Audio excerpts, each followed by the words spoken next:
An Australian hospital is offering gender-affirming care to kids, babies, tiny little humans as young as 3 years old.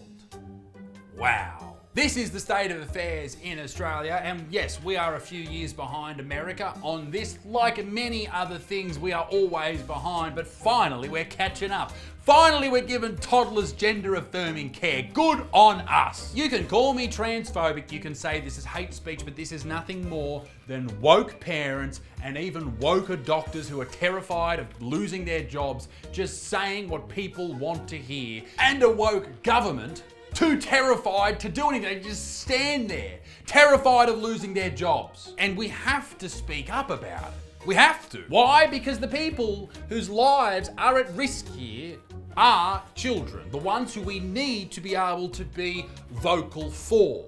We need to be the ones who speak up for them because they can't. And now that I've said that and cemented myself as a piece of shit, let me reinforce it by telling you this. Stick around to the end of the video because Hannah Gadsby has a new Netflix special that I think you'll want to see. And I'm gonna watch the trailer for the first time at the end of the video. Please stick around. I will say this, ladies and gents, I know the word woke is used way too much. It's almost a little bit cringy now. Back 3 or 4 years ago, it was the new word. Now it's used way too much. But there is no other way I can describe the shit that I'm going to get into detail about in this video. It's gonna blow your minds. But before we go any further, ladies and gentlemen, this video is brought to you by the great people at Sheath. Sheath underwear, ladies and gentlemen. I'm wearing them right now, and let me tell you what, I can breathe easy. You don't even know if I'm wearing pants. Who knows, ladies and gents? I may not be, but I'll tell you what I am doing, breathing easy. Because Sheath make the best boxer briefs known to man. It's the only underwear I own, and it is the bee's knees. Ladies and gentlemen, you have to get a pair, get one pair, and it will change your life. It's the most comfortable, the most breathable, the most delicious, the most fantastic pair of underwear that I've ever owned or ever seen. Their stretchy fabric is made out of moisture wicking technology. They're super soft and they keep everything cool, comfortable, and in the right place. Now, Sheath is particularly useful for staying cool on those boisterous, boiling hot summer days, ladies and gentlemen, when your meat and your veg is getting so stanky, it stinks like a swamp and it just looks god awful. With Sheath, it looks very fashionable. Ooh, yeah. But by far, the one thing I was the most skeptical about when it came to Sheath is the dual pouch. Now, with Sheath, there's a pouch for your old boy and the underlings, all right? Dual pouch. Now, this dual pouch technology reminds me of kangaroos, but it also reminds me of something very, very, very interesting. You have to be able to store things in appropriate locations, and when you do store things in appropriate locations, they look larger and more in charger. And that's what I found with Sheath. Head to sheathunderwear.com right now and use code Butterfield. It is a move you will never regret, ladies and gentlemen. Thank you very much to Sheath for sponsoring this video. I very much do appreciate you, and if you use that code, you'll get 20% off. How good? Now, back to the video. Melbourne's Royal Children's Hospital is offering gender-affirming care for children as young as 3. If you don't know, I've got a son, Atticus, who's fan-fucking-tastic, and he is almost 1. Now, to think that in 2 years' time, people are taking babies at that age to the hospital for psychiatric help is fucking bananas. Perhaps you should get a license to be a parent. Psychiatrists and specialist gender identity clinicians will work alongside children aged 3 to 17 as long as they have been referred from a doctor. I'm gonna go out on a limb and say this. 99.9% of the kids who are going through this have been influenced by their parents. Sorry, yep. I know you're not supposed to say that, but here we are. But what would you have me do? Stand here and just fucking lie? Stand here and just go, no, it's just... I don't even know. I don't even know what to say hypothetically, all right? Because most of it is influenced by the environment that they are surrounded by. Now, there are people who suffer from gender dysphoria. There are many of them in this world. But I just cannot wrap my head around the idea, and I cannot convince myself that it is rising at the rate that it currently is. Surely not. I can't stand here and say that gender's a social construct and boys and girls were invented by that magical bitch J.K. Rowling. Let's be honest though, trans people are real, gender dysphoria is real. But 3-year-olds? No.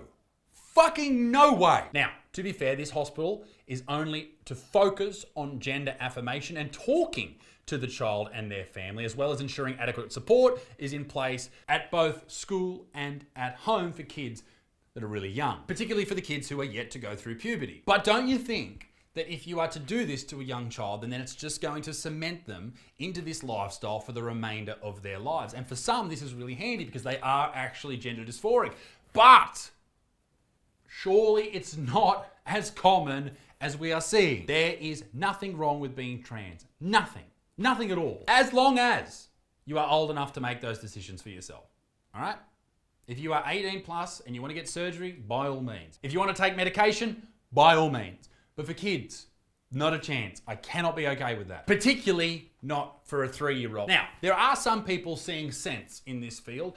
Recently, psychiatrist Dr. Andrew Amos said Australia's rapidly expanding gender-affirming medical care is unconscionable. The reality is that we simply don't know how many kids will change their minds. This is particularly damaging because medical/surgical transition require lifelong care with potential catastrophic effects of detransitioning later in life. Now, this is a doctor saying that, not me. But for others, they see what that doctor, who is a medical professional, they see what he said as the most offensive thing of all time, and he should be cancelled for saying that. It's hate speech, it's dangerous, people are going to kill themselves because of it. I tell you who disagrees with that, Dr. Phil, who went on Joe Rogan last week, and he had a lot to say. There was a 9-minute clip talking about exactly this, but he actually argued against the idea that it's actually causing young children to kill themselves if they don't receive this care. I think everyone's issue with this is kids are kids and they're going to make mistakes. This is seen in this New York Times article here. As kids, they thought they were trans and now they no longer are. Those are mistakes that can have huge lifelong effects. Now, that first story that we spoke about, it happened in Victoria here in Australia, but it's not just Victoria. As I said, we are just basically doing what America does, and it's happening all over our country as well. This happened in New South Wales. There are a number of young students across New South Wales schools that are transitioning their gender. The youngest, that preschooler you mentioned, who is just 4 years old. So why is this becoming so popular? And it is becoming very, very popular. The rate of transgender youth and people who identify as that is skyrocketing, and it's actually swapped from mainly only affecting older men in their 30s and 40s to young women. I'm talking between the ages of 5 and 17. That's strange, because we never see that with any other illness, do we? But it's no wonder this is happening. This is from Scientific America, the publication that is scientific. Stop using phony science to justify transphobia. Actual research shows that sex is anything but binary. Kids are growing up with this as a mainstream view. That you can be any gender you want, whenever you want, for however long you want. The idea of a young child being a boy or a girl is so very 90s. And that should frighten everyone. Scientists are now buying into this religious doctrine. Thankfully, there are people out there like Richard Dawkins who disputes this idea, disputes it quite a bit. This ridiculous article, shame on the once great Scientific American, ignorantly misunderstands the nature of the sex binary. Sex is not defined by chromosomes, nor anatomy, nor psychology or sociology, nor by personal inclination, nor by the assignment at birth, but by gamete size, or gamete. Gamete. It happens to be I have never said that word before, determined by chromosomes in mammals and birds, by temperature in some reptiles, by social factors in some fish, but it is universally defined by the binary distinction between sperm and eggs.